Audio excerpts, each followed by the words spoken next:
barnaamijka falanqaynta siyaasadda oo aanu caawa ku eegayno maalmahan hadalhayntii taagnayd oo ka jirtay dhinaca Soomaaliland kadib markii toddobaadkii la soo dhaafay ra'iisul wasaaraha waddanka Itoobiya Abiy Ahmed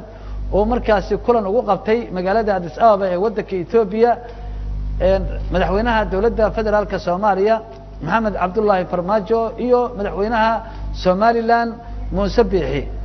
taasi ayaa waxa ay ka dhalatay hadalhayn warbaahinta iyo siyaasiyiinta dhinacyada kala duwan ay hal mar hawada gashay taasi oo aan la ogeyn cidda ka dambeysay in hadalhayntaasi tirada badan ay meesha timaado balse su'aashu waxay tahay Somaliland iyo Soomaaliya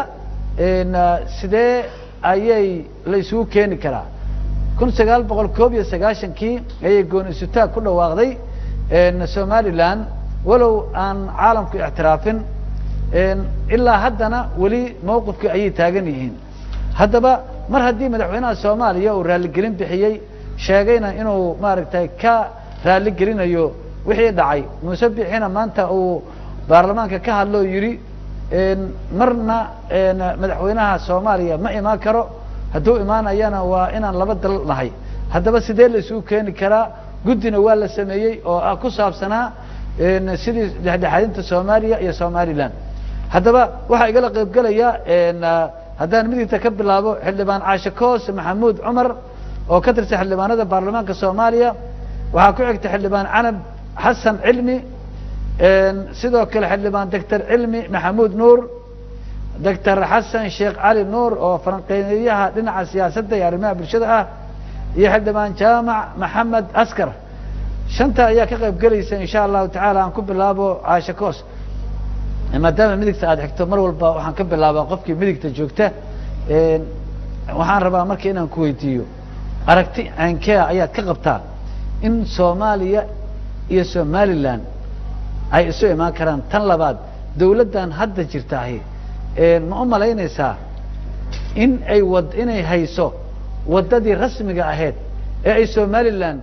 ku keeni lahayd السلام عليكم ورحمة الله وبركاته أرنت سيدا يسوقوا إيمانيا صوماليا Somaliland وهذا هذا الذي يدوحي بلامين مركي شرطي دولة ديكم يلقار كهيد وهو قامين مدحوين الشيخ شريف شيخ أحمد وحسي وذا الدولة الرسمي كهيد حسن شيخ محمود ومحدن مدحوينها وها حدنا الدولة ده هذا شوكته يعني كم من ناحية دبان ذي يدوحي سميين جدي لحدنا أو هذا الذي صوماليا Somaliland وضيع Soomaaliya Somaliland labaduba waa Soomaali waxaana lagu kala tagay burburkii markuu ka dhacay dalkeena ayay Somaliland yiraahdeen waan la noqonay waxaana nahay Somaliland waxa weeyaan waa dal nabadgelyadiisa iyo arrimihiisu ay gaar u yihiin laakiin ilaa hadda ma helin ixtiraaf oo ma kama go'in Soomaaliya inteeda kale Soomaaliyana waxay danaynaysaa mar kastaba oo annaga iyagan kula hadlaynaanu meesha u joognaa midnimadii ummadda Soomaaliyeed iyo calankii inuu jiro laakiin nabarkan soo noqnoqday maantana madaxweyne Muuse Biixi uu ku celceliyay oo dadkeen xasuuqay dadkiina dhibaateeyay macnaha nabarkaas ku taagan Somaliland sidee loo daweyn karaa nabarka Somaliland ku taagani ma aha nabar kaligeed Somaliland ku dhacay inkastoo dhibaato jirtay oo 88kii uu ka dhacay dhibaato ay ka dhacday Somaliland haddana markii ay dawladdii dhexe burburtay bishii January 26keedii 1991 bishii ku xigtay February jabhadii SNM ee hogaaminaysay maxamed Somaliland ee hubaysnayd waxay weerar ku qaaday gobolka Awdal waxa ka dhacay xasuuq aad u xun laakiin dadka gobolka Awdal degani 1993 markii shir weynihii lagu qabtay Somaliland degmada Boorama xasuusta ma xiriirsho annagu ma xasuusanin xasuuqii iyo dhibkiina galay waxa nooga weynaaday midnimada dadka Somaliland iyo sidii loo wada joogi lahaa dib badan uu ka dhacay Somaliland dhexdeeda dawlad baana xasuuqday Somaliland oo ku duushay ee kumay duulin qabiilo Soomaaliyeed dawladdiina waxay ahayd dawladdii kacaanka markaas jirtay Somaliland dhexdeeda ayaa is xasuuqday istishay hadda ugu dambeysay gobolladayada bariga dagaal ka socday dad wada dhashay isleenayay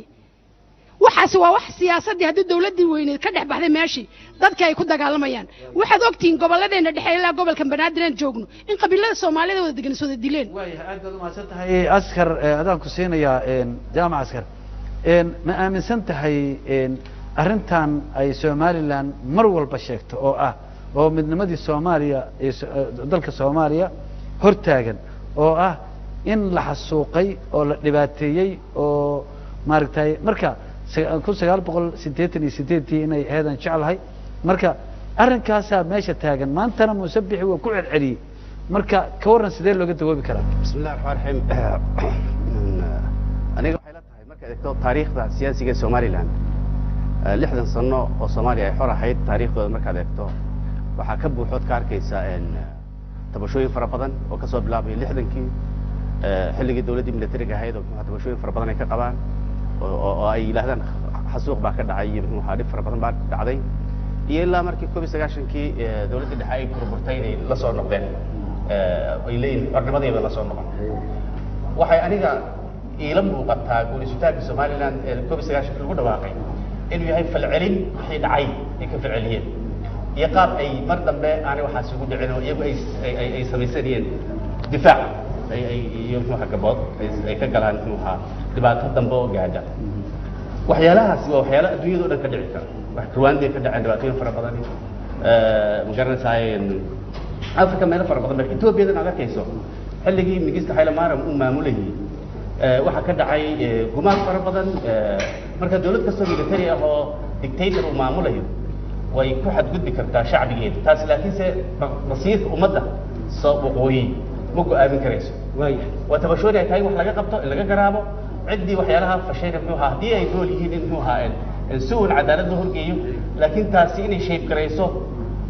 muxuu ahaa caqliyadda siyaasiga ee dadka waqooyi waayahay madaxweynaha Soomaaliya markii uu ka hadlayay arrimaha garsoorka raaligelin buu bixiyay laakiin waxa haddana timid inuu yiri madaxweynuhu qolooyinkii ayaguna sidaas sameeyay waa in ayaguna macnaha cudurdaar inay ka bixiyaan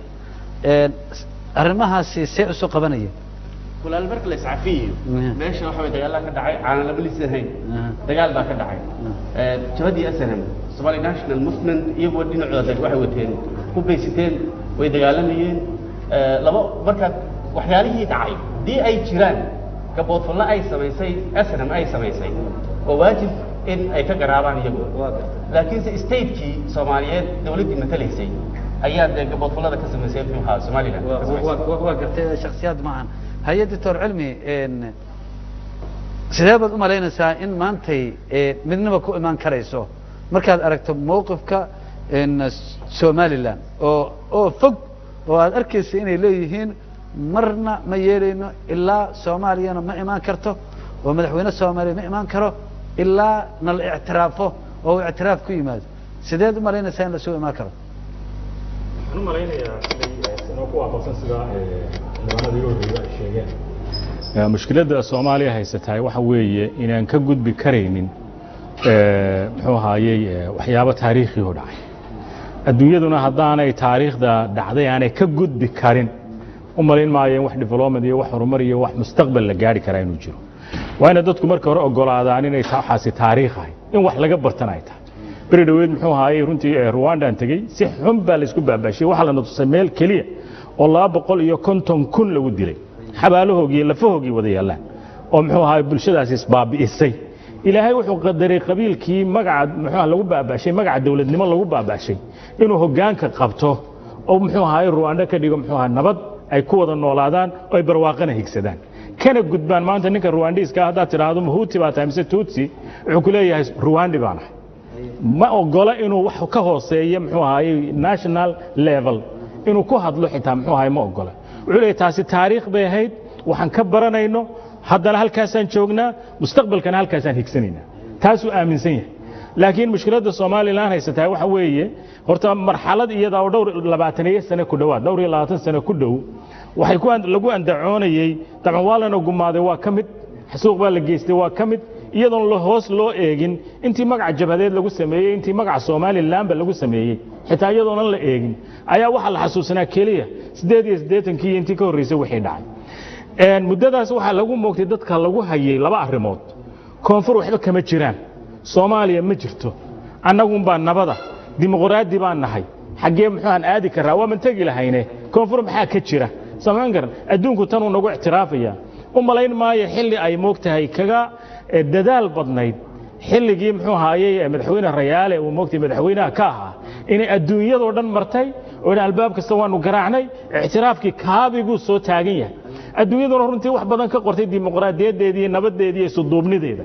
xilli moogtahay taa kaga wanaagsaneyd oo ay moogtahay dadaalkii ugu badnaa xilligii la bixiyay meel waa gaari waay waa socon waay adduunyadu qawaaniin iyo muxuu ahaay shuruuc bay leedahay Siiraaya wax ogaaday inaanay muxuu ahaay waxaasi soconaynin wuxuu furay inay moogtahay dariiq ama midnimada ama madax banaanidu markii dawladii ka dhalatay ay muxuu ahaay Muqdisho ka dhalatay inuu dariiq loo maraa Muqdisho yahay buu ogaaday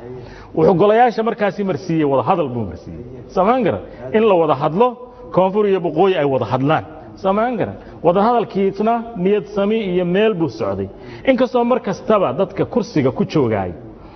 ay leeyihiin maadaama ay haystaan de wanaag iyo faa'iido iyo madaxnimo haystaan ummad iyo dal ay u taliyaan ay jiraan ayna marnaba ogolayn inay muxuu ahaay ka wareegaan oo de aayarun la yiraahdo madaxtinimadii muxuu ama ka wareega ama cid kale u gudbiya aanay ogolayn oo mid kale haatay ay ku socodsiinayaan ay tahay ictiraafkiina kaabigu jira de koonfurna muxuu waxba kama jiraan xageen u socnaa marka aniga waxay la tahay muddadii muxuu ahaayay Siiraayo albaab kale uu furay wada hadala laakiin mushkiladda muddadii ka dambeysay Muuse Biixi xukuumadana halkan ay ka jirtay wada hadalkiina way istaagay muxuu ahaay mashruuciina muxuu ahaay yaa iskale eeday Soomaaliland gara labada dhinacba eed bay leeyihiin muxuu ahaay Soomaaliland eed bay leedahay oo inay muxuu ahaayay aqliyadii askariga ee SNMT iyo waxa lagu laabto Soomaaliland garan oo dadka lagu maaweeliyo isla markaana lagu kala qaybiyo hadda imka Soomaaliya xitaa midnimadii iyo wada jirkii xitaa Soomaaliland xitaa ma jiro in muxuu lagu sii kala qaybiyay eedeeday leedahay laguna cabsiyo koonfur lagu cabsiyay eedeeday leedahay inay mashruuci xagan ka dhaqaaqi waayo oo ay arintan ajenda qaran midnimada oo muxuu priority number 1 inay halkan laga fahmi waayo la dhaqaajin waayana eedeedan leedahay labada dhinacba eedeeday leedahay waayahay anab aan ku siiyo ma muuqataa sida oo Dr. Cilmi sheegay xildhibaanka baarlamaanka ka tirsan in midnimadii hadii la raadin lahaa dadaal badan sidii dawladii hore Xasan Sheekh iyo Sheekh Shariif macnaha waagi hore sidii jiray sidii xoogaa la isugu taxalluujin jiray inaysan dawladdan isugu taxalluujinaynin ma muuqataa waa mahadsantihiin dhammaan bulshada waana salaamintii xildhibaanada iyo raiisulka iyo jiifiga iyo shacabka waa salaamihiin aan horta arjidaha kala qaadno microphone ma haystaa waan haystaa waan malaynaya waayahay horta inaan waayahay microphone-ka malahan kaas qaado kaas dhulka kaaga dhacay horta waxaan rabaa inaynu ajandaha kala qaadno midnimada ummadda Soomaaliyeed maxay ku timi yaa mas'uulka ah in Soomaaliya midowdo yaa ka midnimada macallin u aha iyo sidee loo wada hadli karaa iyo dib ma loo midoobi karaa iyo maxaa dhacay marka waxaan rabaa inaan ka hadlo midnimada ummadda Soomaaliyeed waxa keenay oo aan anagu taariikhda deemaanaan joogin taariikh baan haynaa la leeyahay waqooyi baa keenay markay iyagu 26 Juun markay guuleysteen ee iska saareen Ingiriiskii markiiba koonfur bay la soo aadeen qadiyadii iyo calankii waqooyi laftigeeda golayaashu waa ka wada hadleen oo waxay yiraahdeen waraan sugno koonfur aan bal horta sugno la sugi ma yaali la ya garab waa soconaynaa baa leeyahay siyaasiyiintii markaa joogtay waxay yiraahdeen waa soconaynaa waa tagnaa koonfur walaalaha ayaan la midoobaynaa halkan markay yimaadeen ee ay koonfur yimaadeen waxaan kalama aan ma taariikhda saan ku hayno kalama kulmin wax sidii ay rabeen ah kalama aysan kulmin kamana tashan ay waxaan dhageysanay oo noo warramay nin weyn oo mas'uul ah haddaba nool waxa la yiri aadan cadda wuxuu yiri madaxweyne aadan cadda wuxuu yiri maxaa qorshe idin ah haddii aynu isfahmi weyno reer waqooyi noobali midnimada noo ah qorshe wax qorshe oo ku dhishan ku xidhaynaa ma jirto waa taariikh Allah iyo cad hadda in la dadka loo sheego la rabo wayna joogaan xilliga joogay oo madaxaha baa joogay dadkii taariikhda qorayay baa joogay talabaad waa la laayay Soomaaliya dhamaystish SNM iyo jabhadii wadanka soo gashay SNM ilaa hadda iyadoo maamula bay dadka ku duushayo laysaa dadkii ay ku xasuuqday buuhoodle karshaale iyo dhibaatadii dadkii loo geystay yaa raali gelin ka bixinaya yaa magdhow ka bixinaya yaa mas'uuliyadda qaadaya Soomaaliland ba qaadays kii ugu dambeeyay hadda ka dhacay gobolada Ceelaf Weyn iyo Cergaabo iyo dhulka ka dhacay ee dadkii Soomaaliland wada lahaa ee u soo wada halgabay ee wax wada dhistay laftigoodu waa tii lagu leeyay magaca Soomaaliland laas caanood xasuuq baa ka dhacay waa lagu leeyay hadda xog baa lagu haystaa shacabka Soomaaliyeed midda kale waqooyi de waa 5 gobol weeye 5 gobol de horta mar rabaan waxa la yiraahdo Soomaalinimada laandarka goosashada ma ka midaysan waa maya kama midaysna shacabka Soomaaliyeed ee hadda jooga iyo dhalinyarada 35 jirka ah ma aqbalayaan waxa kan mana ogola meel kasta ay joogaan talabaad waxaan ku sheegayaa waxaan rabaa inaan ka hadlo had iyo jeer lafaan dad la dilay marka waxaan qabaa ha dheeraado waa u soo fadhiisanay meesha waxaan qabaa Soomaali iswada dish iswada xasuuqday iswada baabiisay maxaa maanta nagas maxaa inoo ah xal maxaa inoo ah caruurta yaryar ee 35 jirka iyo 20 jirka dagaalka ku dhashay qabiilka iyo qadiyada maanta iyaga baa ka soo horjeedo diidan oo ogolayn maxaan caruurtaas iyo waqti anaga mustaqbalkayga waa la baabiyay qabiil baa lagu baabiyay baalkii baa lagu baabiyay kuwa yaryar ee maanta qabiilka waxa xal u ah in dadka loo sheego oo ay og yihiin waxaan Soomaali ahayn inaysan soconin ixtiraafna inaan la helaynin inayan isku raacsanayn gobolada waqooyina iskuma raacsana kala go Dr. Hassan waxaan la soconaa in Soomaaliya koonfurta Soomaaliya inay ilaa hadda dawlad shaqaynaysa oo gacanta ku haysa deegaanadeedii inaysan jirin ilaa haddana goboladii wadanka markaad eegto iyo maamul goboleedyadii xataa isma haystaan Somalilandna xilligii uu ka sheekeeyay marbay ahayd meel walba safaf loo gali jiray codaynta ayaa loo gali jiray marka miyaysan ka wanaagsaneen in maadaama ay koonfurta ku guul daraysatay inay dawlad shaqaynaysa hesha maadaama ku guul daraysatay in Somaliland faraha laga qaado la yiraahdo war bal haye adikuna bal ixtiraafkiina qaata haye bismillaahir rahmaanir rahiim waxaan rajeynayaa inaad afar xildhibaan waay iyo hal macallin marka horta waqtigan ay siisid intaas waxaa dheeri afartaba walaalahay waqooyiga ka yimideen anigana koonfuran keen marka I need enough time horta marka u horeysa dadka Soomaaliyeed inkasta oo ay maalin kasta hadlayaan wax sax kama hadlaan waxaan macno lahayn ay ka hadlaan waxa ugu horeeya magaca hadda la bixiyay oo ah Somaliland hadda korna TV-ga waa ka sheegay caawina waa ku celiha war Muqdisho waa Somaliland oo Gaalkacyo waa Somaliland oo Booramo waa Somaliland oo Burco waa Somaliland oo Boosaaso waa Somaliland waa dhulkii Soomaaliya horta dalkeen yaana qaybin dhammaanteen waxaan nahay Somaliland laakiin waxaan nahay Somaliland oo iskhilaafsan waxaan isku khilaafsanahay wala anaga nagamida oo joogo gobolada waqooyi waxay leeyihiin anaga waqooyi ah koonfur baan ishaynaa laakiin kuwaasi dhammaantood waqooyi ma ah waa qayb kamid waxay gacanta ku soo taagayaan koonfur is haysata oo isu taqaana koonfur oo dhaysa anaga koonfur ah oo waqooyi ka soo horjeedna ma jirto marka horta waa awhaam iyo wahmi iska dhaadhicino waa macnaha wax la dhaho koonfurna ma jira wax la dhaho waqooyina ma jiraan Soomaalidu waxay ahayd beelo qodana Talyaaniga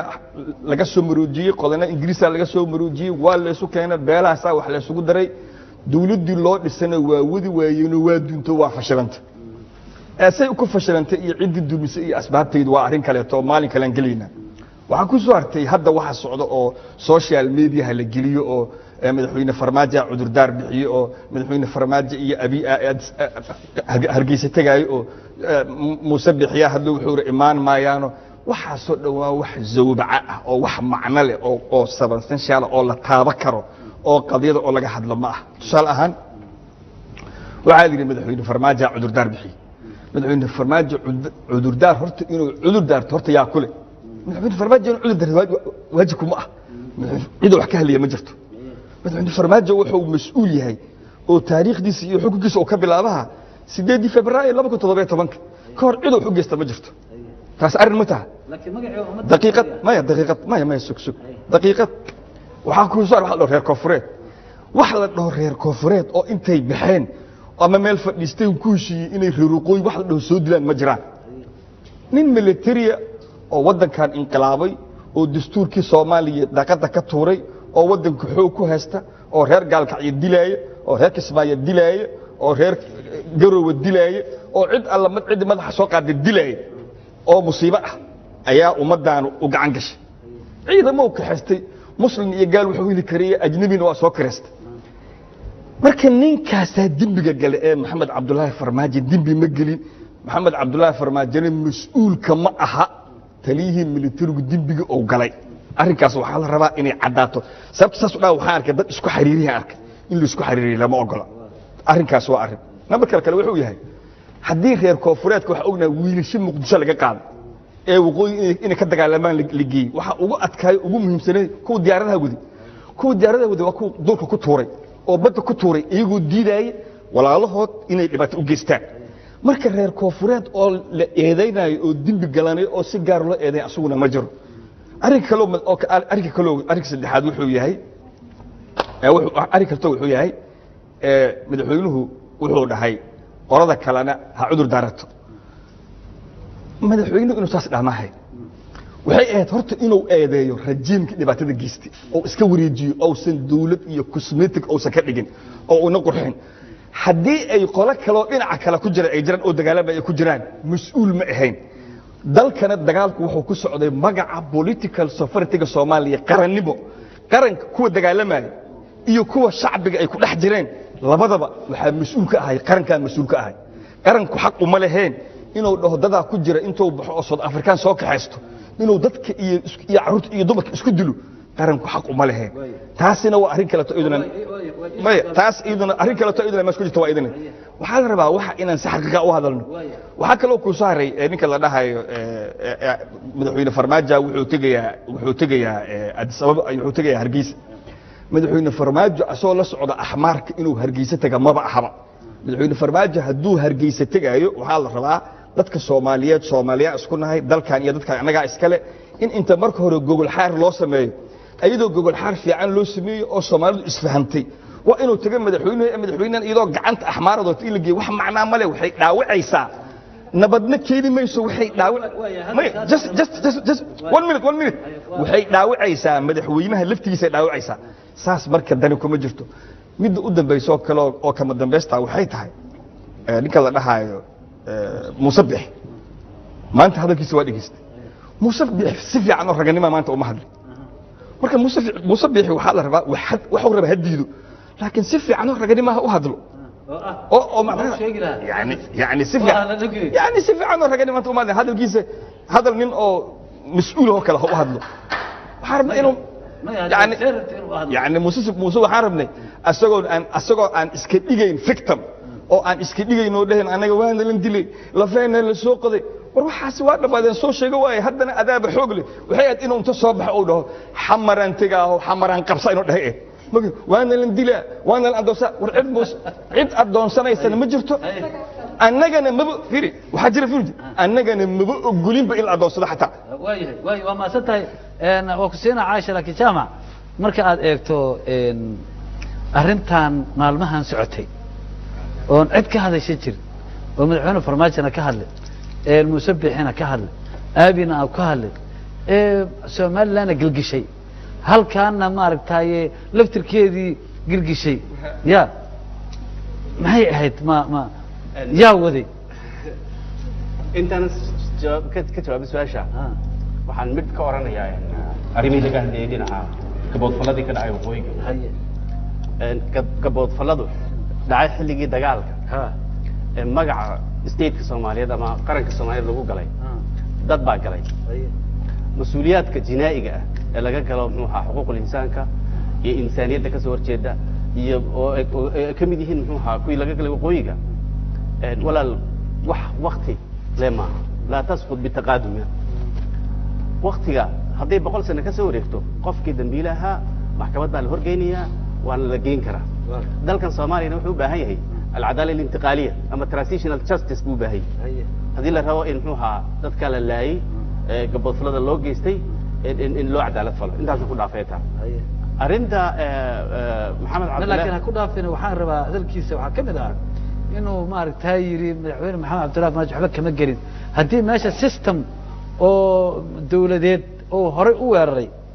ما سيستم دولة يتهاي إنه حلقيها بقار كم ده dadka hadda joogo maamulayay inay system kaas qayb ka ahaayeen xilligaas oo hadda Soomaaliland anigu waan ku noolaa magaalada Hargeysa ka dagaal ka dhacay wixii ka dhacayna waan garanaya madaafiicda goobta lagu garaacay baan garanaya diyaaradda lagu garaacay baan garanaya ciidankii qaybta lixlaatanaad ee dhammaa ee lagu talagalay cadawga Soomaaliyeed difaacaan oo lagu xasuuqay baan garanaya qaybta toddobaatanaad oo burcay aagaada ganeed oo ka qayb gashay baan garanaya waxyaalahaas lagu sameeyay magaca qaranka Soomaaliyeed madaxweynaha qaranka Soomaaliyeed Maxamed Cabdullaahi Farmaajo inuu yiraahdo waan ka garaabaya anigu waxaan wax saxayna wax saxayna taan arkay Muuse waa soo dhaweey wax saxayna tahay Muusena waa soo dhaweey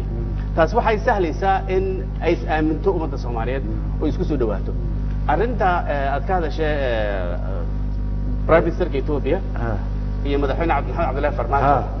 iyo Muuse Biixi Cabdi waxay ku kulmeen sida aan tahay ma taxliil ma waxaan ku sheegay analysis ma waa khabar waxay ku kulmeen Addis Ababa ay ku kulmeen heshiis baa lagu gaaray in ma garanaysa kalsoonida la dhiso ummadda Soomaaliyeed madaxweynaha Maxamed Cabdullaahi Farmaajo wuxuu ahaa mas'uuliyad baa ka saaran in midnimada qaranka Soomaaliyeed soo celiyo dastuurka kumeelgaarka waxa ku qoran federaalka Soomaaliyeed madaxweynuhu astaanta midnimada qaranka Soomaaliyeed marka inuu la xiriiro dhammaan qaybaha kala gedsan ummadda Soomaaliyeed Soomaaliyeed ku jirto waa waajib qaran oo saaran marka meesha ma waa tagaya madaxweyne Maxamed Cabdullaahi Farmaajo yaa waxa waday Maxamed Cabdullaahi Farmaajo xuduudiisa Hargeysa haduu tagay laakiin asagana laga maqlana ku yiri aabina laga maqlana Muusena laga maqlana waxaan Hargeysa gilgilay oo gudub hadii maagay guurtida inay hadlaan xataa keenay wala dhageyso meesha Addis Ababa lagu kulmay si formal oo meeting aan qarsoonayn buu ahaa office Prime Minister Ethiopia lagu kulmay yeynaan ogaanin detailska wixii lagu heshiiyay laakiin si macluumaadka aynu helayna waxa weey in la isku afkartay Maxamed Cabdullaahi Farmaajo iyo Prime Minister Ethiopia oo dhexdhexaadinaya madaxweynaha Maxamed Cabdullaahi Farmaajo iyo madaxweynaha Soomaaliland in wada hadalka lagu qabto muxuu ahaa Hargeysa wada hadalkaas oo aan halka ku koobnayna muxuu dhowr wareeg qaadanaya oo muxuu ahaa la bilaabo wada hadalkiisa oo in Hargeysa la tago muxuu kalsoonida ummadda Soomaaliyeed la dhiso madaxweynaha qaranka Soomaaliyeed taga Hargeysa Muuse Biixi kula kulmay xukuumadda Soomaaliland arrimahaas waa arrimo ma garanaysaa Addis Ababa la isku soo waafaqay oo ay qaybna ka ahayd xataa cudurdaarka madaxweynuhu ka bixinayay wixii dhacay package bay hadan oo lagu heshiiyay laakiin waxa muuqata markuu tagay Muuse Biixi Hargeysa in culays gudaha uu ka kulmay taasna ay bedeshay mowqifkii iyo go'aanka ka soo qaatay Addis Ababa ka soo qaatay waa maasantahay Caasha waxaan mar hadii hadda waxay ku kala duwan yihiin dhinacan koonfurta iyo dhinaca waqooyiga Soomaaliland ayaguna Soomaaliya halkaan leeyihiin waxay kala duwan xagga shacabka awood badan ku leh halkaana shacabku awood kuma lahan marka hadiiba shacabkii halkaa deganaa ee Soomaaliland ay bedeli karaan mowqifkii madaxweyne Muuse Biixi oo halkaas ku soo qaatay ay bedeli karaan sidee ku imaanaysaa in maamulku uu midnimada soo qaado sidee ku imaanaysaa shacabka Soomaaliland ayaga cod aqlabiyad la ku doortay Muuse Biixi isagaana matala waana astaantii gobolada waqooyi wuuna ku hadli karaa afkooda wuuna keeni karaa nabad laakiin waxa meesha ku jira anu waxaan ka tirsanahay baarlamaanka federaalka Soomaaliya golaha shacabkaanahay madaxweynaha jamhuuriyadda Maxamed Cabdullaahi Maxamed noomu sheegin heshiis isaga Muuse ay soo wada galeen maxadan Muuse Biixi Cabdi oo Soomaaliland iyo Soomaaliya lagu dhexdhexaadinayo hadda anagu siyaasiyiintii baan nahay sharci dejiyaal baan nahay baraha bulshada waxaan ka aragnay in aan horta anagu aan sii buunbuunino maaha anigu markii aan ugu horeyseen arkeen dareemay hadda waxa ka soo baxay golaha waxa fadhiista leeydi golaha wasiirada Soomaaliland waxay ansixiyeen inuu Muuse imanayo madaxweyne Maxamed Cabdullaahi Farmaajo golaha wasiirada Soomaaliland waa sidii lagu soo qoray baraha bulshada isla markii saas lagu soo qoray haddana waxa la soo qoray wasiir ku-xigeenka wasaaradda arrimaha dibadda ee Soomaaliland ayaa arrinta ka hadlay isla maalinka laftirkeeda gudoomiyaha guurtiga Soomaaliyeed baa hadlay Saleebaan ma fahantay oo yiri annagu hadduu oday Soomaaliyeed ku imanayo abi la socdo waa nin Soomaaliyeed idima diidayso laakiin isagoo madaxweyne Soomaaliyeed anaga noo iman maayo intay hadalladaasi dhacayaan ee baraha bulshada wax la isku dhaafsanayo madaxweynaha jamhuuriyadda federaalka Soomaaliya kama hadlin waxna noomu sheegin annaguna dawladda Aisha soo markii hore ma ahayn madaxweynaha Soomaaliya hadduu halkaas kulan ku soo qaatay sida Muuse Biixi oo baarlamaankiisa uga warbixiyay in madaxweynaha Soomaaliya oo baarlamaankiisa iyo goli u warbixiyay Soomaaliya Xasan annaga markaa kuma shaqaynayno wixii aanu ka aragnay baraha bulshada afka madaxweynaha waa dikreeto hadalkiisu hadduu khudbadii ku soo dari lahaa uu ku soo diray Soomaaliland afiskeeda afis Soomaaliland wuxuu yiri wixii dhacay waan ka xunahay ka raali ahaadaan madaxweyne Muuse maanta wuxuu yiri waanu ka qabnaa annaguna raalaanahay in uu yiraahdo laakiin Maxamed Cabdilaahi markay dhacayeen dhibaatadu ka dhacaysay Soomaaliland Soomaaliyaba muu joogin sida uu sheegay Xasan dambina kuma lahayn maadaama uu Soomaaliya dalka bas uu ka talinay laakiin waa madaxweyne Soomaaliyeed wuxuu rabaa inuu maanta inta uu xilka hayo uu ku guuleysto midnimada ummadda Soomaaliyeed laakiin Xasan wax aan annagu xildhibaanaan nahay waxaan nahay wakiiladii golaha shacbiga nahay waliba waxaanu matalaa gobolada maanta laga hadlayo waqooyi gobolada waqooyi maadaama aanu matalo inaan mala awaal iyo wax baraha bulshada laga sheegay aan annagu si wadoodnay aad bay u foolxun tahay haddaan tagay haddaan tagin baan u Soomaaliland darbaanahay waxaan ku dhashay degmada Saylac waxaan ku barbaaray degmada Boorama waxaan iskuul ka dhigtay Hargeysa ciyaartooyga gobolka waqooyi galbeed baan ahaa marka ma Soomaaliland aan Ashkos Maxamuud Cumar hay Soomaaliland oo dhan bayo doctor cilmi aan siinaya doctor cilmi maya doctor cilmi aan siinaya doctor cilmi meesha inta badan waxa ka qorunsan yihiin waxa ay tahay inta badan haddii koonfurta ay hagaagi lahayd oo dawlad effective ama dawlad macnaha shaqaynaysa ay ka joogi lahayd goboladii iyo degmooyinkii magaalada Muqdisho qaybaheeda kala duwan gacanta ku haddii dadku saas ay leeyihiin hadday joogi lahayd gobolada waqooyi ama Soomaaliland waa imaan lahayd baa leeyahay marka arrintaasi ka waran soo ma ahan sababta Soomaaliland mar walba u sii fogaanayso u sii tagayso arrinta khilaafka siyaasadeed ee ka taagan koonfurta Soomaaliya Soomaa qayb ka mikiya وحسن وسورجل إن محوها دجنا شلعانتا سياسة ده محوها أما سوماليا دولة دي سوماليا والله بيني وحسيف فوقينيسو اسكوي ماتين كي يسيف فوقينيسو قيب كتها لكن تاسي نقول ما يسو عذردار نقول ما يسو وحوي دل كان يسقو شعبه وضدك وضد الشعب يهين وحرية دي قاتين ومد الصومالية ده اسكو سوهي لودي iyada isdoonatay iyada dawladii jamhuuriyaddii Soomaaliya wada samaysatay waxay ahayd horta mugtay jamhuuriyaddaas lagu heshiiyay cidda maanta sovereignty-gii Soomaaliya haysaay waa dawladda Muqdisho ka dhisan way dawladdeena federaalka way dawladdeena federaalka waajib dastuuriya ka saaran inay midnimadii baadi goobto oo muxuu ahaayay dastuurku number 1 ka dhigay priority in muxuu ahaayay midnimada Soomaaliya la isu keeno oo geed gaaban iyo geed dheerba loo fuulo horta taas waa waajib dastuuriya weey waajib muxuu ahaayay Soomaalinimadii muxuu ahaayay mansabka ay lagu joogo ee muxuu ku faraya weey marka ani waxay la muuqataa dhinacayna gaabis baa ka jira haddii aynu ku mashquulin lahayn inaynu goboladii waqooyi raadino Soomaaliland raadino oo muxuu ahaayay sovereignty dawladnimo soo ceshano waxaan u malaynayaa hawlaheena kalena waa degi lahaayeen laakiin inta barkeen dhiman yahay oo muxuu ahaayay uu maqan yahay dadka Soomaaliyeed waa jir qura weey inta ama muxuu ahaa dhinac buko ama maqan yahay ama jaban yahay ama kala dhantaalan tahay in inta kale dhaqaaqdaan way adag tahay marka ani waxay la muuqataa horta muxuu ahaayay gaabisku dhinacan waa ka jira cudurdaarka xaggaasina ah koonfurtii wali waa moogtahay ma degana iyo qaabkaasay muxuu ahaayay u samaysan tahay iyo anaga ka dawladnimo kaga wanaagsanaya arrintaasina cudurdaar noqon mayso because waxa weeyaan adduunku wuxuu aqoonsan yahay Soomaaliya dawladdii Soomaaliya jamhuuriyaddii baa aqoonsan yahay United Nations ku had iyo jeer wuxuu ku celcelinayaa muxuu ahaayay territorial integrity-ga dalku waa waxaan loo taabtaana weey halkaas ay ka taagan tahay waxaanu ka mid nahay muxuu Afrika oo muxuu ahaayay iyaguna intaas oo qaraar ku soo saaraya Afrika lama sii kala qaybin karo dal Afrikaana lama qaybin karo waxaanu ka mid nahay muxuu ahaayay Carabi oo waxaan ka mid nahay Arab League on ogolayn in muxuu ahaayay la sii kala qaybsho oo IC baanu ka mid nahay dawladaha Islaamka oo iyaguna stand position ka wada taagan intaasoo seerkal oo muxuu ahaayey runtii siyaasadeed baad ka mid tahay marka waan go'ayaa iyo waan iska tegayaa noqon mayso waxa kaloo iyadna muhiima dadka Soomaaliyeed ku qanci karaan waan fahamnay mowqifkoodu waa cadiya hadda markii la yiraahdo madaxweyne farmaajo soo socda wixii ka dhacay Hargeysa waad ogtahay qayladaan badan baa ka dhacday waana laga hor yimid marka haddii taas ay dhacday ma aad arkaysid meesha ay taagan yihiin haddaad arkaysid sidee bay dadkaasi ku aqbali karaan midnimadii waxaan isleeyahay waan dhegaysanayay social media arrintaas intay soo baxday dad badan baa laga wareysanayay gobolada dalka haddii muxuu ahaa gobolada bariga noqotay haddii gobolada galbeedka noqotaba haddii muxuu ahaa boorama qaar laga wareystay iyo qaar muxuu ahaa magaalooyinka muxuu ahaa bariga laga wareystayba dad badan baa soo dhaway xitaa buur madow baad arkaysa muxuu ahaa boqor buur madow oo hadlaya oo leh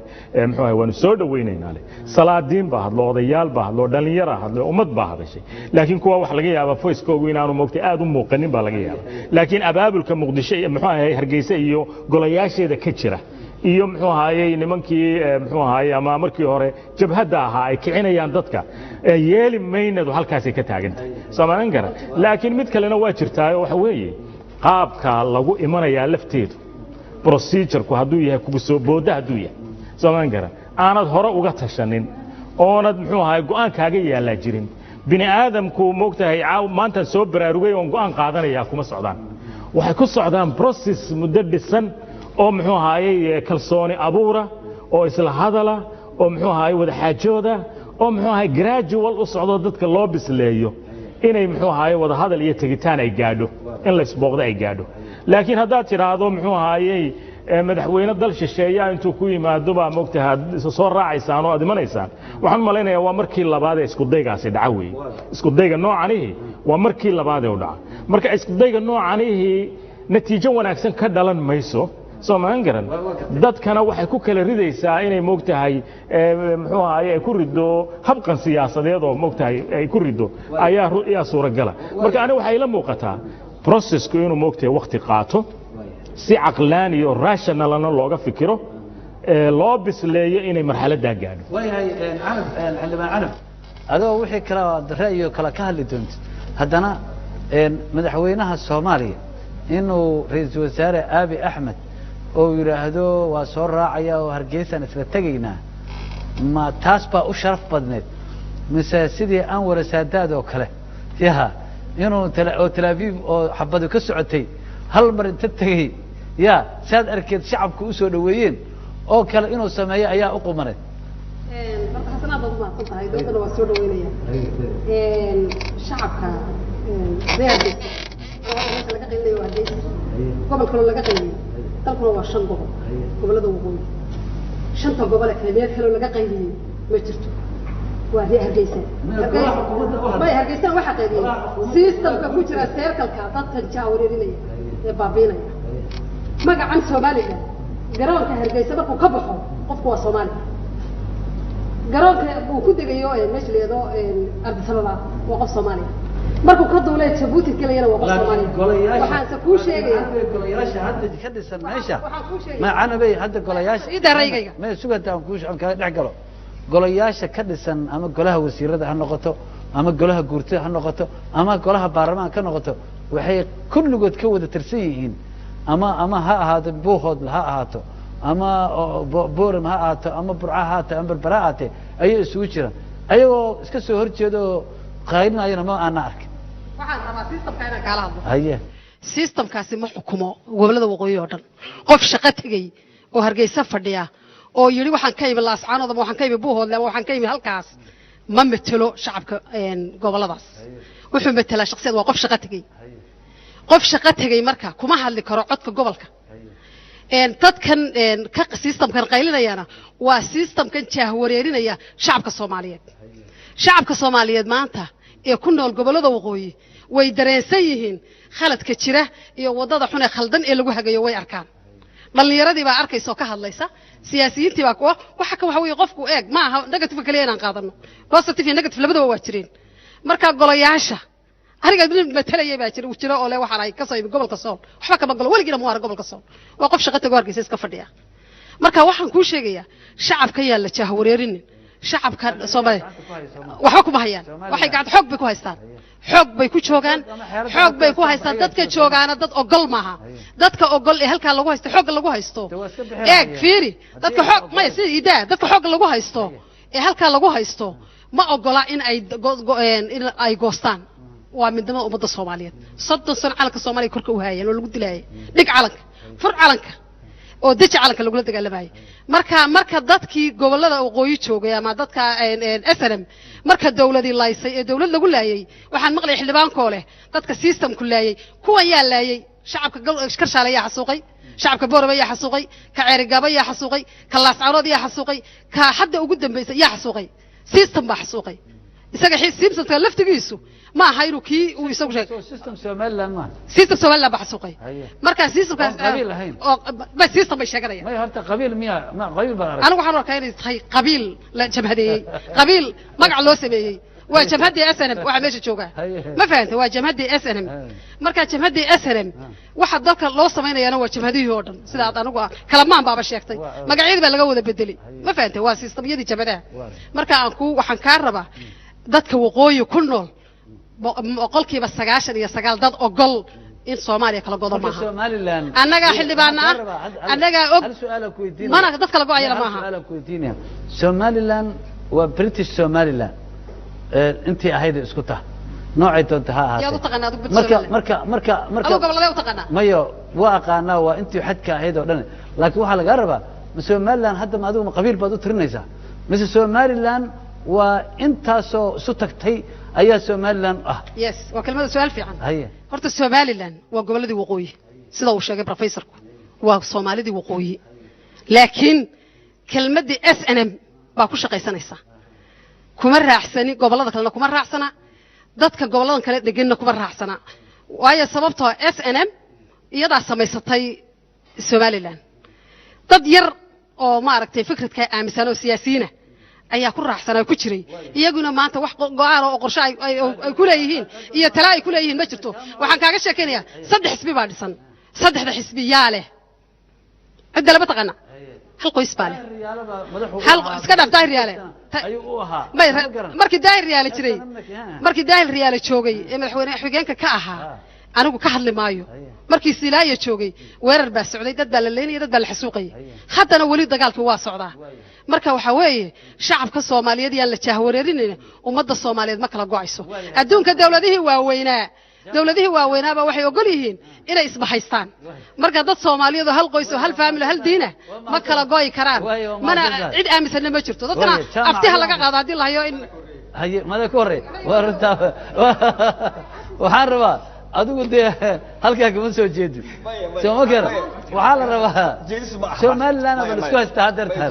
haye Somaliland isku haysta ana kulli Soomaaliya ah haye Somaliland kori waqooyi ana ah haye caaw ana matala haye waxaan qaabilaynaa xaqiiqadan qaabilaynaa haye sida ay sheegtay walaashay koos waxyaabaha oo hu haada macnaba iska dhaafayna nimankan jooga Hargeysa ee walaalaheena horta maxay rabaan ma waxay rabaan inay noo sheegaan maalin kasta waa nalan dilay miyay rabaan oo ujeedadu dib ku dhacay inay sheegaan miya mise waa inay dawladda qorto horta noqdaan horta waxay rabaan dawladnimo mise waxay rabaan ku celcelin inay ku celceliyaan wixii dhacay hadday rabaan dawladnimo oo ay rabaan Somaliland u bixi sida ay dhahaan kuma raacsan laakiin u rad u bixi dadka dhamaad waa laakiin kuma raacsan أنا waxaan dhahaa gobolada waqooyi galbeed Soomaaliya haday doonayaan inay dawlad noqdaan walaalahay waa u furanta laakiin dawladnimada wada loo maraa wada jir oo hal dawla ahaan jira laba dawla waa noqdaa Ethiopia iyo Eritrea noogu sokay Suudaan noogu sokays jidka ay mareen ha soo mareen oo ogolaadeen taas waa mid wajidkii maxay mareen jidka ay soo mareen waxay tahay marka hore waxa la rabaa in lagu heshiiyo siyaasad ahaan lagu heshiiyo oo dad yaani anagoo dhinaceena koonfurta qaybta leeyahay oo degan oo dawlad ah oo maamul oo ka jiro oo go'aan gaari karna iyo dad ayaga matalay inay yimaadeen laga wada hadlo kadibna la baxo dadka afti la weydiiyo markaas ay kala cadaato sida canab ay sheegtay oo ay sheegtay markaas ay kala cadaato yaa badan ma inta goosasho rabta mase inta rabta inay Soomaaliya ka mid ahaato hadda marka taas wadada kuma socdaan oo waxay leeyihiin waa goosanay waa goosanay waxba keeninaan 30 sano waxba keenin 30 sano kalena qof sugi kara ma jiro saas darteed walaalahay jooga Hargeysa waa inay aqli isticmaalaan waxa soo hartay dhibaato kala jirto ah isdilka wali isdil laakiin isdilka macna badan oo leh aniga nin oo ka tirsanaa jir dawladda military oo madax ahay oo dagaalada meesha ka dhacay waxa ka ogay go'aanadana wax kala hay ba ii sheekay waqooyi dagaalka dhibaatadu waqooyi kama dhicina waxay ka dhacday laba gobol waa gobolka waqooyi galbeed iyo gobolka togdheer si ay labadaas gobol rajiim ka jiray oo aan rajiim fiican ahayn si ay u suurta gasho in labadaas gobol si gaar dhibaato loogu geysto gobolka togdheer waxa laga bixiyay gobolka Sool gobolka waqooyi galbeedna waxa laga bixiyay gobolka Awdal taasoo la rabay in beesha dhexe hadda la dhahaa markii joogto Hargeysa si beesha dhexe si gaar ah dhibaato gaar loogu geysto taasoo ka soo horjeeday qarannimada iyo dawladnimada iyo Soomaalinimada iyo moralka bini aadanka arrinka soo horjeedo ah waa marka meeshaas wixii ka dhacay oo magac dawlad lagu suubiyay aadan uga xunnahay ciddi geysatay waxaan ku raacsanahay xildhibaanka qofkii dambi galay asoo dhintay maxkamada la saari karaa laakiin dadkii dambiga galay si loo maxkamadeeyo oo loo abaal mariyo sida uu sheegay xildhibaanka uu sheegay soo looma baahna inaan marka hore sameeyno seestan garsoor oo isku raacsanahay oo aan dhahno kuwa dhintana hal la eedeeyo kuwa noolna hal soo qabtay hal la eedeeyo haddii marka ayagu ay ka horjeedaan inaan systemkii aan sameeyno oo dawladnimadii la sameeyo ayaga waxay u suurta geliyayaan dimbilayaashii inay sii noolaadaan oo nagu dhex jiraan marka saas darteed haddii aad rabtiin waxaan u sheegay haddana walaalahay haddii aad rabtiin dawladnimo wadada dawladnimada ku kaalay haddii aad rabtiin dimbilayaashii in la abaal mariyo waa idin la soo qabaynaa waa idin la abaal marinaynaa maxkamada la saaraa abukaataalay qabsahayaan way isdifaacayaan dimbi haddii lagu heno waa la abaal marihaa systemka dawladnimo oo aan ku qaba lahayn waa in la keeno waxa ku soo hortay ariga la ku soo hortay meeshaas waqooyi galbeed markii si gaar ah loo go'doomiyay oo dagaalkii si gaar ah ayagoo dadka deegaankaas loo target gariyay markii rajiimku dumay dadku waa soo baxeen waxay sameeyeen argosay sameeyeen anigu waxaan tagay booramaantii magaalo waxaa jirta la dhaho Dilac oo dagaalkaas maalinta dhib ku dhacay la dumiyay guri lama dhisay dadka degan waxaan dhahay meeshaan walaalayaalow maxaad u dhisi weyseen waxay dhiseen dadka dumiyay inta laga abaal marinaayo saani ahaanaysa waad u jeedaa hadii Hargeysa la dumiyay oo Burca la dumiyay Dilana waa la dumiyay kalama reebi karna marka ninkii dumiyay Hargeysana maxkamad keen kii dila dumiyana ha iska joogo it doesn't work ma shaqaynayso marka waxaan rabnaa kii Hargeysa dumiyay iyo kii dila dumiyay iyo kuwa hadda ay gabadhan sheegayso kalsal dadka ku laayay isku mar inaan maxkamad saarno waxaan maxkamad ku saari karnaa marka inaan isla siyaasad dawladeed waa maasantahay jaamac wax badan ayaa horta la sheegaya laakiin dawladdan Soomaaliya hadda la joogo ee tan iyo markii ay timid waxa muuqata in is aragga gudiyo oo macnaha kala duwan oo labada dhinac ka socda in aanay jirin dawlado badan ay dalbadeen in Soomaaliya iyo Somaliland la isu keeno gudigii hadda ay dhiseen ilaa hadda ma shaqeeynin ma dawladdan daacad ka ahayn mise nidaam kala jira bismillaahir rahmaanir rahiim wala horta arrimaha waqooyiga marka laga hadlayo maadaama xildhibaan dawladda federaalka Soomaaliyeed ka tirsanahay waxaan jecelahay inaan hoos ugu daadigo waqooyiga waxa ka jira lana waxa weeye kala qaybsanaan qabaa'il baa ka jira tabashooyin qabaa'ilka dhexdiisa ka jira laakiin mid uma hoosta ka xariiqaya waqooyi cid ka Soomaalisan cid kale ma jirto markan ka hadlayna infisaalka gooni goosadkuna waa fikrad dadka la gedisan ay ku qanacsan yihiin dadka ku qanacsan dad Hargeysa jooga jira qaar Boorama jooga jira qaar Laascaanood jooga jira halka Soomaaliyeed marka laga hadlayna goboladaas oo dhan ba ay joogaan marka taas halkaas ku dhaafiya arinta marka wada hadaladan ka hadlayno wada hadaladu hadda ma bilaabmin waxay soo bilaabmeen sida la sheegay xilligii dawladii Sheekh Shariif hakad bay galeen hakadkaana waxyaalo fara badan baa u sabab ahaa dhinacana doorashooyin baa ka dhacay dhinaca Soomaalilandna doorashooyin baa ka dhacay madaxweyne cusub baa yimid markay yimaadeenna dawladihii ku dhex jiro Turkigu koow ka yahay isku dayo fara badan baa ayaa la sameeyay Turkigu wuxuu sameeyay ergey gaar ah oo arrimaha ka shaqeeya waxa uu Turkigu ku guuleystay dawladaha Soomaaliya daneeyo oo dhan uu isugu keenay muxuu ahaa meel isaguna uu ka noqdo muxuu ahaa focal point ama muxuu ahaa kadwadan ka noqdo muxuu ahaa wada hadallada dhexdhexaadintooda nasiib darro ma aysan dhicin labada dhinac ma aysan dhicin muxuu ahaa in la yimaado laakiin trialka iyo isku daygu adduunyaduna way waday dawladda federaalkiina diyaar bay u ahayd Somaliland mar dhexdii haba dagaal ka dhacay kalka muxuu ahaa meel Puntland iyo muxuu ahaa Somaliland dhexdooda xilliga si toos buu ugu dhawaaqay madaxweynaha Jamhuuriyadda Somaliland madaxweynaha waan jeedaa Somaliland afwan waxaan ereybaan iri laakiin iga raali hada madaxweynaha Somaliland wuxuu ku dhawaaqay in wada hadalka uu joojiyo from maalinta laga bilaabo ilaa hadda waxa uma dhicin marka hadda laakiin isku dayadii dawladda federaalka waxay dhistay guddi bay dhistay guddidaas waa guddi dhexdhexaadina ma aha ogaada guddidaas waa guddi daraf matalaysa oo matalaysa dawladda federaalka Soomaaliya dhinaca Somalilandna waxay leedahay guddi adna aadan muxuu ahaa ay gudoomiye ka tahay wasaaradda arrimaha bay iyaguna leeyihiin halkan muxuu wasaaradda arrimaha gudaha ayaa hawlaha gashay maadaama arrinka Soomaaliland uu yahay ka soo jeeda Somaliland miyay ogolaadeen maadaama qaarkood ay ku jiraan walaal dhageyso cidina cid u yeedhin kari mayso process laba daraf oo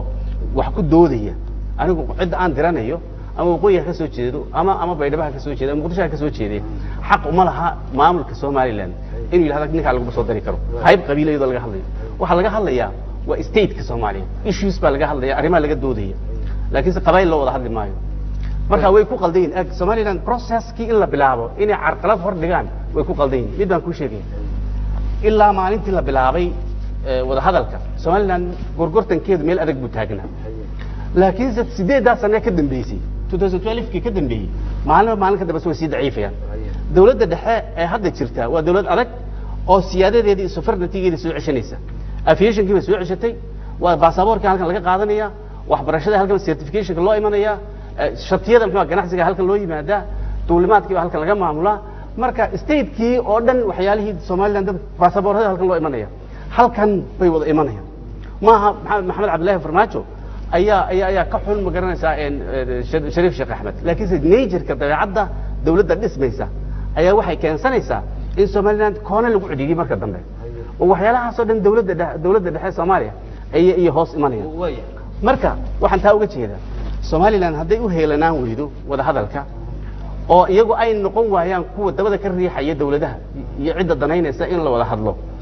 cidda khasraaniinta ah aakhirkii ma garanaysaa ay ku khasaaraysa waa Somaliland dawladani intaasoo leverage bay ku leedahay waxa weey saameyn weyn bay ku leedahay waqooyiga waxyaalahan kala hadlay laakiin waqooyigu wax leverage ku leeyahay muxuu ahaa dawladda dhexe Maxamed Cabdullaahi Farmaajo uu hogaamiyo habeeratii ma jirto iyaga dantooda waxa weey dantooda ummadda waqooyi baan la hadlay danta dadka waqooyiga ku jirta inay ka shaqeeyaan wada hadal in la gaaro waa maasantahay waxaan rabaa waa soo gabagabaynaynaa daqiiqada yar in siinayna Dr. Cilmi aan ka hormarinaya marka waa gelinaya waxa Dr. Cilmi runtii wadanka Suudaan markii uu Suudaanta koonfureed ka go'ayay anigu markaas London baan joogay bulshada Somaliland darta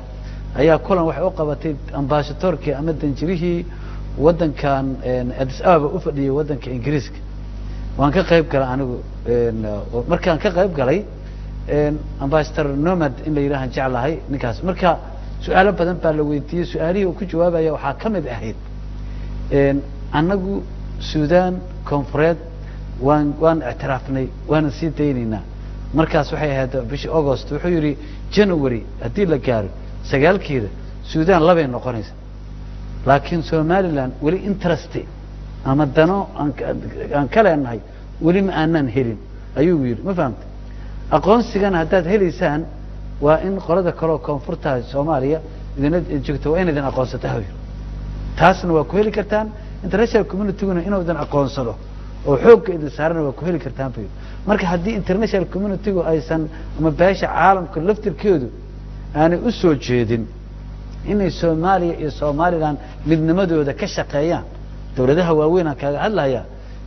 arrintuna ay sidaan u taagan tahay koonfurtana aysan dawlad shaqaynayn koonfurta marka la fiiriyana aanay isku duubnayn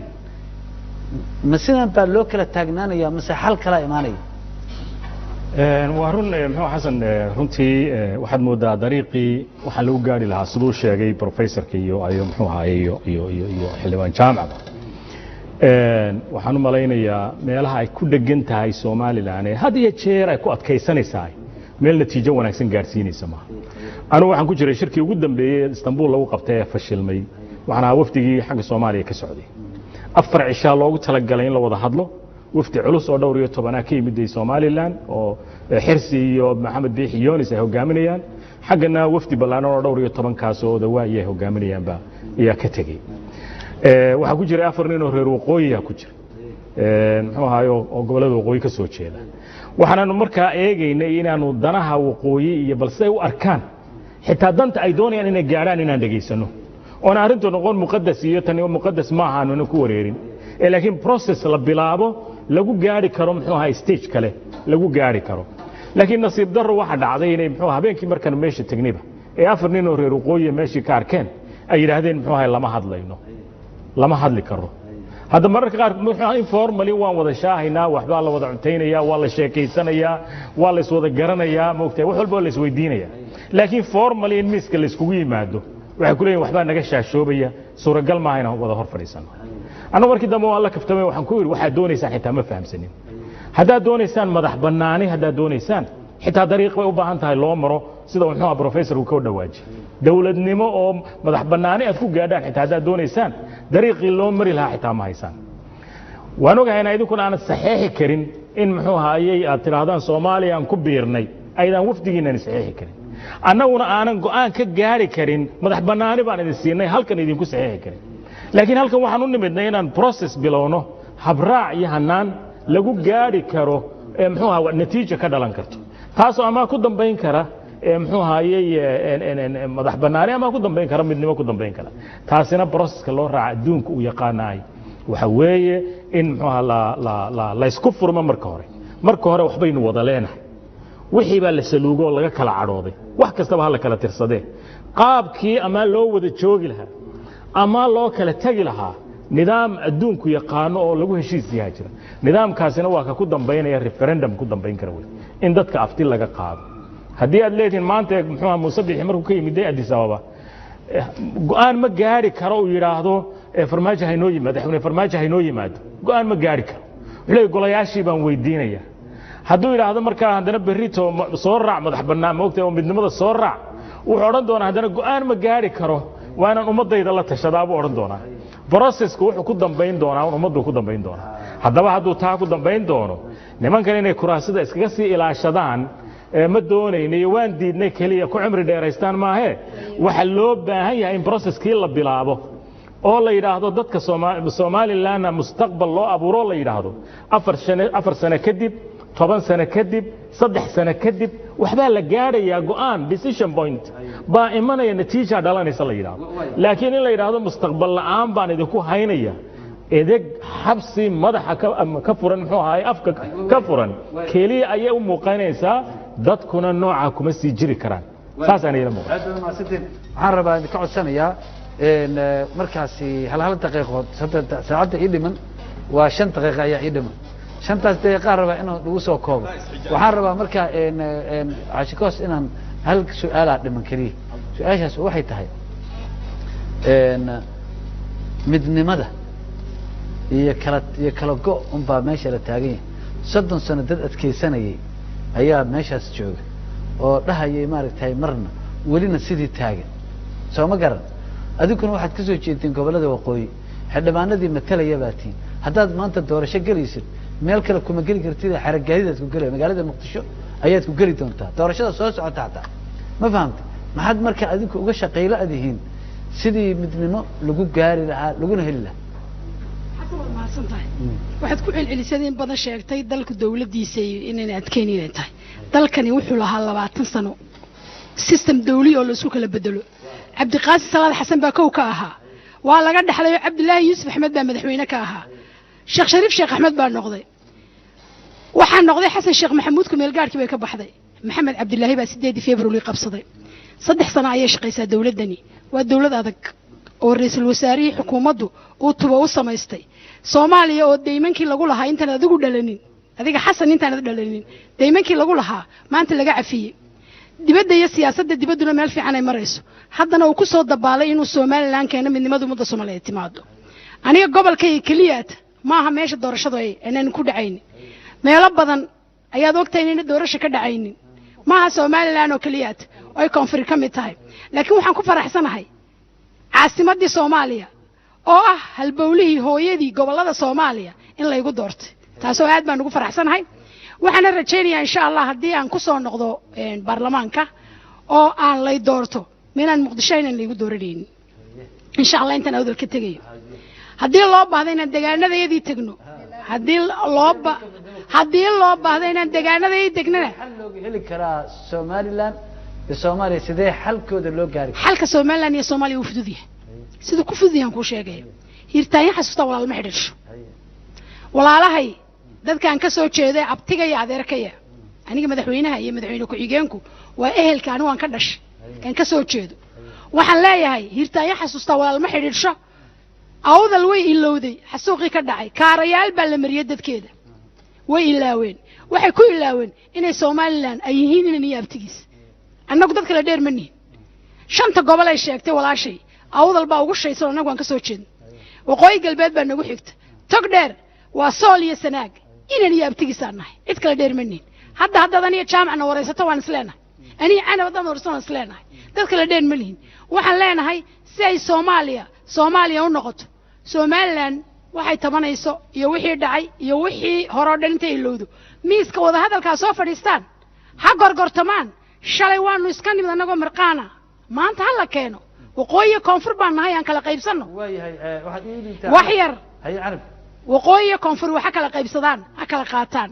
waxaan ka codsanayaa haddaanay maanta nabadi jirin ama dawladda shaqaynayn caawa iguma wareysteen meeshan markasta hadaladiina ku dar horta dawladdu inay dawlad jirta oo madaxweyne iyo ra'iisul wasaare iyo baarlamaan federaal oo laba gole ka tirsan ay leedahay oo ay dhaqaaqayso waxa laga rabaa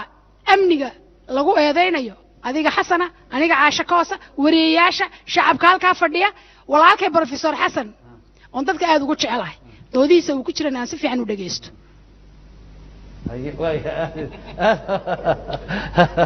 هذا ما هذا كعستين horta anagu hooyana nimada sidee lagu heli karaa horta anagu hooyana waxaan si ka garanayaa walaashay caasho dalkan inaga iska leh dadkiisuna waa inaga haddii dawladeenu xun tahay inaguna waynu xunna haddii dawladeenu wacan tahayna dhammaan waa wada wacanna hadday xun tahayna dhammaan waa wada xunna midnimada ummadda Soomaaliyeed waa muqadas cid kala jari kartaa ma jirto qoladaasna ma kala jari kartaa qoladana ma kala jari karto waxaan u maleynayaa dadka maanta jooga 35 jirka iyo cunuga yar 10 jirka inay maanta wax fahmeen oo aqli leeyihiin oo ay dareensan yihiin waxa ay isu yihiin Soomaaliya waa one family waa one qoys waa hal reer kala diin maaha kala dhaqan maaha kala dadka waqooyiga laga anigu waqooyi baa reer la saarad baa shanta gobol ee waqooyi ka mid ah doorashadaydu waxaan ka soo galay Puntland la saarad iyo Puntland intay soo jirto waa u jeedaa haddana waxaana la yiraahdaa koonfur iyo waqooyi kalena marmarka qaarkood ma fahanti anagoo wax kala rabin sida walaalkay xasan sheegay inaan dadkayga iyo dalkayga magacyo u kala bixiyo haddana waxaan qabaa dalkan inaga iskale dadkiisuna waa inaga inaynu u galgalano Ismaaciil Umar Geelo waxaan ka bartay talanin la u galgashaa talo waa wirkiyaa waxaan rabaa dhalinyarada waqooyi laba xakabay karo saacada wixii ka dambeeya ma aqbali karaan oday 100 jira iyo oday 80 jira iyo habar 90 jira oo dambe inay ku caburiso jeen oo ay ku caburiso waa la dilay war Soomaaliya soo shalkan maanu meesha la yiraahdo soobe maxaa qof baa maalin gundheeraga dhimata yaa dilay wax dilay garan mayno ma fahanti wali way socotaa marka waxaan rabaa midnimada ummadda Soomaaliyeed gacmahooda ku jirtaa waxaan rabaa dadka reer waqooyiga jooga inay danahooda gartaan baasaboorka halkan ay u soo doontaan shatiga waa u soo doontaan fiisaha waa u soo doontaan xajka waa wada xajeena calka marka waxaan rabaa madaxda Somaliland hal hada madaxda Somaliland xagee wax u doontaa عاصمة الصومال باسبوركود عاصمة الصومالية يا. عاصمة الصومالية تاس مع عاصمة الصومال أسود عاصمة الصومالية كقاتان هاي. عرورته هي هلكن كانوا هاي. فيري هاي. أنا وسارة برشلونة أنا هل سوسي دقيقة حسن أنا أنا وسارة برشلونة وش قنجري هاي. أنا وسارة أنت نحن بانك نقول وسارة برشلونة شغالة كاه أنا وحنا كان وزير الصومالي لنا عرورتي هلكن أنتوا كاني دياق وحبر الشو يا باسبور هلكن كسية عرورتي الصومالي لنا درب كل حري وودي ذي داغدي هذا أنا مشاهدة هل دقيقة بسيء جامعة إيه مساعدك أسكر مياه هي هذا حلوانه دي أنا كذا هي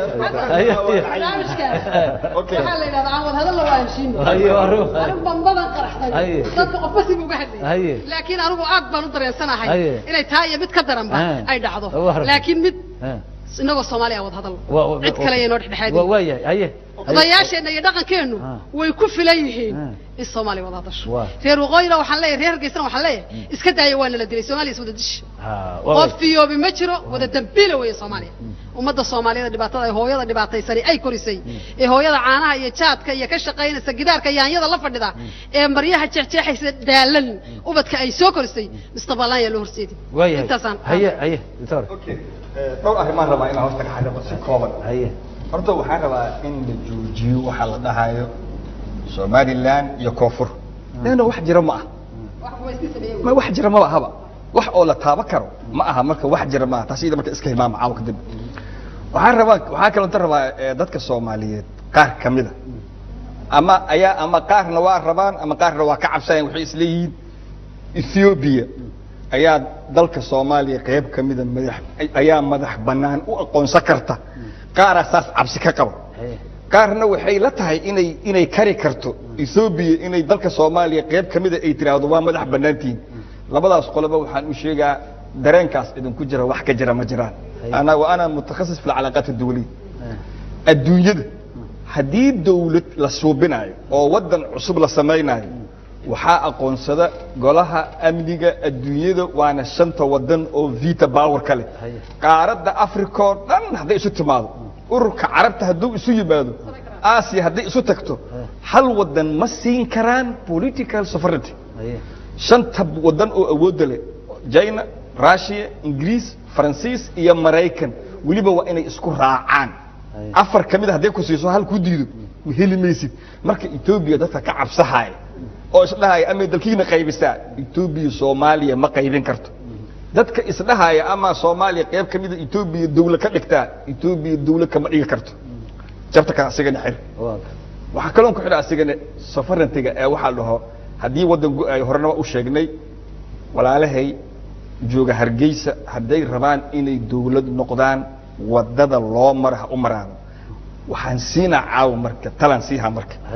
oo dadku ay nasiineen oo mid gaar ah siinaa very special for them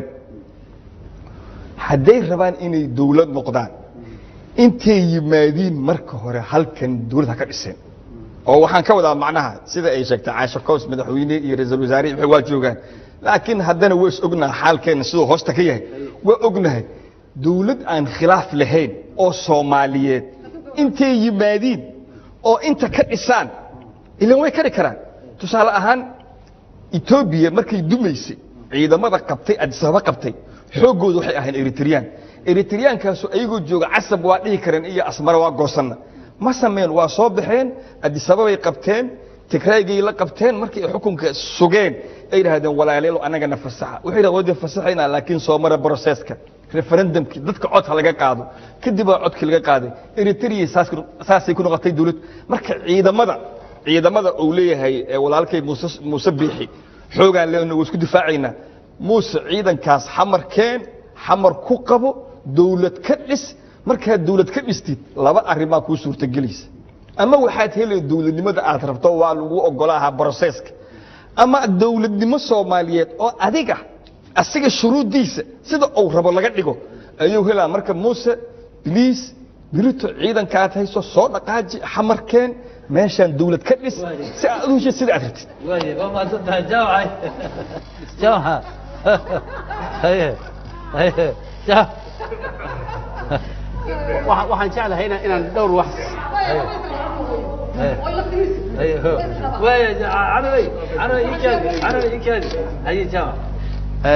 intaanan soo gabagabayn dhowr arrimood baan saxaya professorku wuxuu yidhi somaliland wax la yidhahdaa ma jiraan iyo koonfur sharciga midowga soomaaliyeed ee la baasgareeyey 1961 baarlamaankii shacabku national assemblyga xilligaasi bishii january 30keedii qodobka koowaad wuxuu dhigaya waxaa midoobay oo heshiiyey dawladda somaliland iyo dawladda soomaaliya inay yeeshaan dastuur dawlad dimuqraadi dhisaan oo unitary ah meel dhex laga maamulo marka magaca somaliland ka hadlayna waa xaqiiqo taariikhi ah waa xaqiiqo maxay qaanuuni ah oo cidina dafiri karin mushkiladda laakiin somaliland aan ku qabaa waxa weeye waa infisaalka iyo goosashada midda kale aan rabayna saxa waxa weeye picture madow inaan mar walba ka sawirno somaliland maaha somaliland nidaamka dawladeeda ka dhisan laga hirgeliyey 30 sano u dambeeyey public administrationka ugu muhiimsan dhulka Soomaaliyeed ayaa ka jira waa functional system baa ka jira laakiin mushkiladda anagu aan ku qabnaa waa infisaalka laakiin samaha ka maamulka ka jira iyo waxa meesha ka qabsamay maaha doorashooyin baa ka jira democracy bay sameeyeen wax fara badan meesha ka jira oo ay tahay in waliba Soomaalida ay kaga dayato arrinta laakiin anagu aan ku qabaa dhibto Somaliland waxa jira nidaam siyaasi ah oo philosophiga iyo ideology-gu ku saleysan yahay ay tahay inay goostaan waa ka mushkiladu anigu nidaamka siyaasiga Hargeysa ka dhisan ee sidaa ku shaqeeyay ma matalo waxaan matalaa shacbiga dadka waqooyi ee Somaliland ku nool shacbiga iyo nidaamka siyaasiga waa in la kala dhambalaa anigu marna ma matalayo xildhibaan halkan joogaana ma matalo muxuu ahaa nidaamka siyaasiga ka dhisan waqooyi ama Somaliland afkiisana kuma hadli karo laakiin ummadda Soomaaliyeed ka dhashay ee ku nool Somaliland ayaan matalaa walaal waxa weeye Somaliland waa mushkilad ka mid ah mashaakilka Soomaalida haysta infisaal ay tahay in la xaliyo isku dayaal la soo sameeyay anigu waxaan aaminsanahay in jawiga la dejiyo horta oo kalsoonida labada dhinac la dhiso waxa lagu dhisi karaa isu socodka maxaa dadweynaha fan baa lagu dhisi karaa sports baa lagu dhisi karaa wadaadada ka qayb qaadan kara madax dhaqameedka ka qayb qaadan kara waa inaanay ku koobnaan wax siyaasiyiinta oo kaliya aanay ummad u afduubnaan ee arrinta la ballaariyo Somalilandna 1990 markay goosatay ilaa maanta waxaan ku xilligii la bilaabay u jeedaa wada hadallada 8 sano ka hor positionkeedu bargaining positionkeedu wuxuu oganaa laakiin maalin walba waxa ka sii dhacaya Soomaaliya waa inay ogaataa in aanay too late ku noqon goor xeelaya fadaal kala dhaceen oo waagu ku bariyay aanay baraarugin hadda waa inay shaqeeyaan waa in xuquuqdooda siyaasiga ay raadsadaan waa in agreement iyo muxuu heshiis la galaan dawladda federaalka la jirta arrinta kale aan ku sheegay waxa weeye dhul Soomaaliyeed oo kala go'an legally sharciyan ma jiro dhulka Soomaalidu adduunyada waxa aqoonsan tahay hal dal waxaa jira maamulo kala gedisan waan ka baxay عايشة نسوا كبكبي هذا هذا سكوبية ندام هاد كعنت تاكتهاي. هذا الدود عنو قال الدود هذا في عم بحيد. هي. ما أنا حقير إن أنا كسومالان وملهين سومالان وحماها. هي. سومالان وقت جي بلودي دور الشدي وجوه الرئيسي أي جلان مضحدي قرن كاس سومالان عاد أغلبية اللي كوكا لقاتن صدق وحنا سميستن سيستم بسميستن نبت قلي هذا في عنو إليهين. إيجا أصلا سوحل الربي إن يكتم هذا midnimada ummadda Soomaaliyeed awal iyaga keenay iyaga inay ka timaado say waa dal nabada oo maanta yaani say koonfuri u tahay maxadanay wax uga socdaan ugama socdaan waxaan rabnaa marka ay leenahay madaxweyne Muuse Biixi Cabdi cod aqlabiyad lu shacabka ugu doortay madaxweyne shacab doortay baa tahay oo dadkiisa hogaaminayay leader Soomaaliyeed ee taariikhdu sheegto noqo Maxamed Cabdilaahi wuxuu raadinayaa inuu noqdo madaxweynihii isku keenay waqooyi iyo koonfur ee mideeyo ummadda Soomaaliyeed waa runtiisa walaalka jaamac dalkeenu waa mid kaliya afkeenu waa mid kaliya diinteenu waa mid kaliya dhammaan ummadda Soomaaliyeed waxaan leenahay Soomaaliya ha u guntato siday midnimada ummadda Soomaaliyeed ku soo noqon lahayd waxaan farayaa odayaasha koonfureed uqaasha imaamka ugaasiyada salaadiinta aqoon-yahanka waxaan leenahay walaalayaal idinku sulux sameeya oo taga Soomaaliland iyada calanka keentay idinkoo socdo u taga Soomaaliland waxaan leenahay gogol nabadeed fidiyo walaalihiin ay soo socdo way aad ma shantahay waa soddon second ma istatir cilmi soddon second hal su'aal baa igu soo dhacday soddon second waxaan maqlayaa doodo ka dhacaya Djibouti ku doodo ka dhacaya meelo badan oo heritage iyo dad isugu ka keenay ma garad hal kalmay ay sheegaan ay leeyihiin haddii la rabo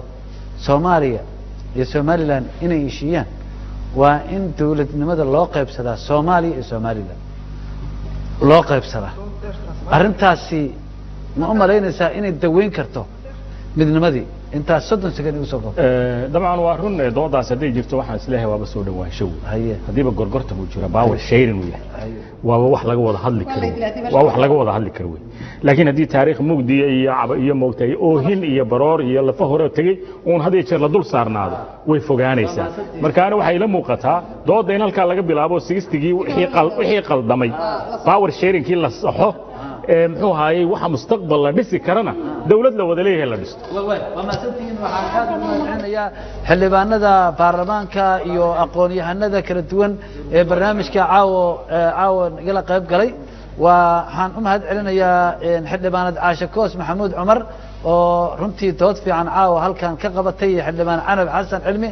oo iyaduna sidoo kale ah dictor xildhibaan Cilmi Maxamuud Nuur